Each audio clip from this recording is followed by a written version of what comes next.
El día de hoy voy a hablarles sobre los síndromes coronarios agudos. Vengo de la Universidad Autónoma de Durango. Estoy cursando la licenciatura de fisioterapia en el sexto semestre.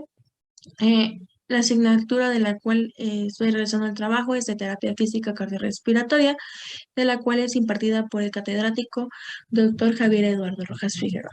Antes que nada, voy a explicar qué es el síndrome coronario, que este es un conjunto de afecciones eh, eh, que repentinamente se detiene o disminuye considerablemente el flujo sanguíneo en el músculo cardíaco.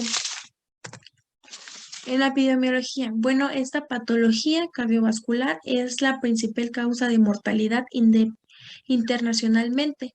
Casi la mitad de estas muertes es debido a una cardiopatía isquémica. La patobiología, bueno, vamos a hablar del primero, antes que nada, del infarto al miocardio tipo 1, que esta es una patología arterial coronaria arteriotrombótica que es espontánea, causada por una isquemia secundaria a una erosión, fisura, ruptura o distensión en la placa de la arteria coronaria.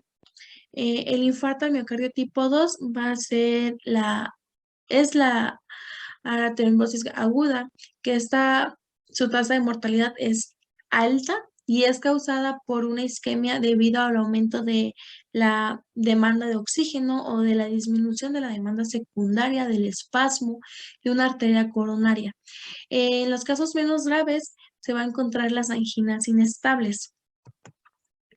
Aquí el infarto al miocardio sin enfermedad arterial coronaria obstructiva es más frecuente en el sexo femenino y su etiología isquémica es la ruptura de la placa de una lesión arteriosclerótica leve. Las recomendaciones que se dan es primero establecer un diagnóstico. En segundo punto va a ser dirigir pruebas y terapias de acuerdo al diagnóstico establecido y tratar con medidas preventivas secundarias estándares si es que el diagnóstico sigue sin ser claro. La disección espontánea de la arteria coronaria, bueno, este va a ser un desgarro de la íntima que nos va a conducir a una creación de la luz falsa en la pared arterial, que está en ausencia de una causa mecánica clara como el traumatismo o la manipulación de un catéter. Esta va a ser más alta, va a provenir más en los casos de mujeres embarazadas o de posparto. El diagnóstico, vamos a tener el examen físico. Este nos va a brindar muchos beneficios, como va a ser primero la evaluación de los riesgos, el reconocimiento del colapso hemodinámico y la identificación de las complicaciones mecánicas. Los indicadores de alto riesgo va a ser las taquicardias, la hipotensión, la perfusión inadecuada, la presión del pulso estrecho, entre otros. Va a haber una clasificación según el grado de insuficiencia cardíaca de Kijip y Kimball. Va a haber 4 clases, las cuales cada una se caracteriza y va a tener un grado de mortalidad o un porcentaje de mortalidad. Por ejemplo, la más alta va a ser la clase 5, que va a ser caracterizada por un shock cardiogénico y esta tiene una tasa de mortalidad del 90%. La que tiene menos porcentaje de mortalidad es la clase 1, que es caracterizada por un infarto no complicado y pues su tasa de mortalidad va a ser del 5%. La angiografía coronaria, bueno, aquí los pacientes de bajo riesgo van a ser sometidos a una estrategia invasiva selectiva y los pacientes que tienen alto riesgo son los que están con inestabilidad hemodinámica, malestar torácico refractario y arritmia potencialmente mortal. La evaluación y el manejo. Bueno, aquí los pacientes con manifestación de elevación del segmento CT, la terapia de percusión emergente va a ser la prioridad inmediata para ellos. En los pacientes que representan una explotación con capacidad para intervención coronaria percu- percutánea deben ser sometidos a una angiografía coronaria inmediatamente. Aquí la terapia antiplaquetaria, los antiplaquetarios pues van a ser fármacos que, mm,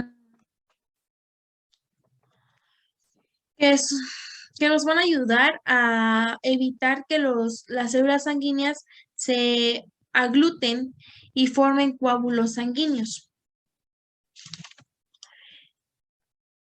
En la prevención secundaria, bueno, aquí los pacientes no van a tener una intervención no farmacológica, como va a ser en este caso dietas, evitar el consumo del cigarro, o sea, prácticamente el abandono de este hábito, la rehabilitación cardíaca y la orientación en el ejercicio. La terapia hipolimiante. Bueno, los hipolimiantes son un grupo heterógeno de fármacos que van a actuar en distintos mecanismos de acción para la reducción de los eventos cardiovasculares. Eh, Aquí la inflamación. La inflamación va a contribuir al aumento de riesgo de en territorios vasculares. Aquí se va a trabajar con un fármaco que se llama colchicina, el cual se va a dar a los pacientes dentro de los 30 días posteriores a su infarto con una dosis de 0,5 miligramos diarios. Pero se realizó un diagnóstico en el cual se muestran que los pacientes que fueron tratados con la colchicina tenían un mayor riesgo a la mortalidad. Por lo tanto, ahorita en la actualidad eh, no se recomienda la colchicina para un síndrome coronario agudo.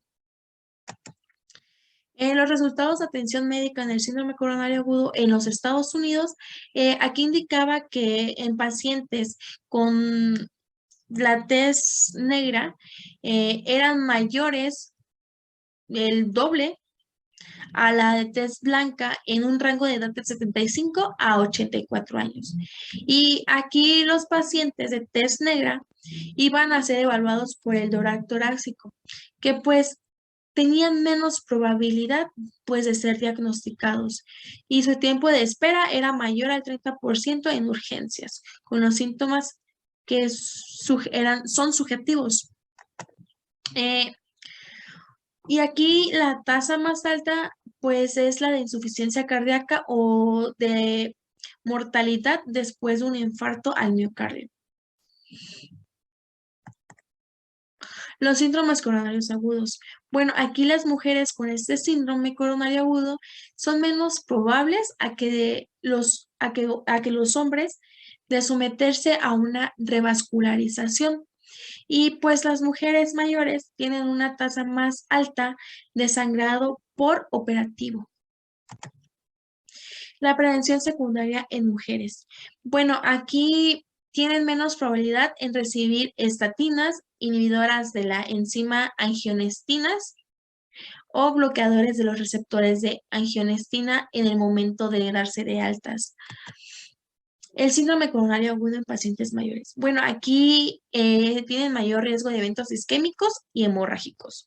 Un tercio del total de los pacientes con infarto agudo al miocardio vamos a tener. Y pues eh, son las mismas estrategias de diagnóstico. Las medidas de prevención son secundarias si se tienen en cuenta la función mental y las contraindicaciones específicas para ellos. El síndrome coronario agudo en todo el mundo. Va a haber mayor mortalidad, se da mayormente en países que son de bajo o medio recurso y es más frecuente en las edades jóvenes. Sus factores de riesgo aquí va a ser el nivel educativo, su situación económica, el consumo del alcohol, de tabaco, de los patrones alimentarios y de los niveles de actividad física que tenga la población. Los países de bajos ingresos y medios bueno, aquí va a haber un impedimento en su diagnóstico y en el tratamiento de este síndrome, ya que, pues, para empezar, va a haber, no va a haber un reconocimiento de los síntomas. La atención del centro de salud no va a ser el apropiado, el transporte no va a haber, el acceso de personas a la atención de la salud tampoco, equipos médicos va a haber muy pocos, al igual que los medicamentos. Esto es por sus ingresos económicos. En la mayoría de los países de África va a haber al menos 5 personas y por cada 10,000 pacientes en el hospital. Y pues aquí la quinta parte de estos doctores no van a estar registrados como cardiólogos.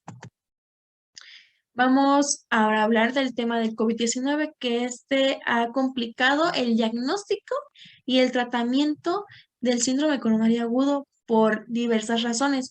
Una de ellas es que puede causar inflamación o una lesión al miocardio, ya sea directo o indirecto. Y va a haber también una predisposición a los pacientes con eventos trombóticos arteriales y también va a haber trastornos en la sociedad y en el sistema de atención a la salud por lo mismo, porque va a haber temor a ser contagiados, a no tener las medidas adecuadas que digan ellos, yo puedo atender a mi paciente sin ponerme yo en riesgo. La guía de conservación recomienda que los pacientes con COVID-19 de quienes se sospecha un infarto al miocardio sean, pues se les realice inmediatamente una angiografía coronaria o una repercusión intermediata cuando sea disponible. Y el COVID-19 presenta numerosos desafíos para un óptimo tratamiento, atención médica. Y pues aquí va a haber una rehabilitación cardíaca y tiene que haber una monitorización posterior a que se dé de alta nuestro paciente. Y bueno, esto sería todo.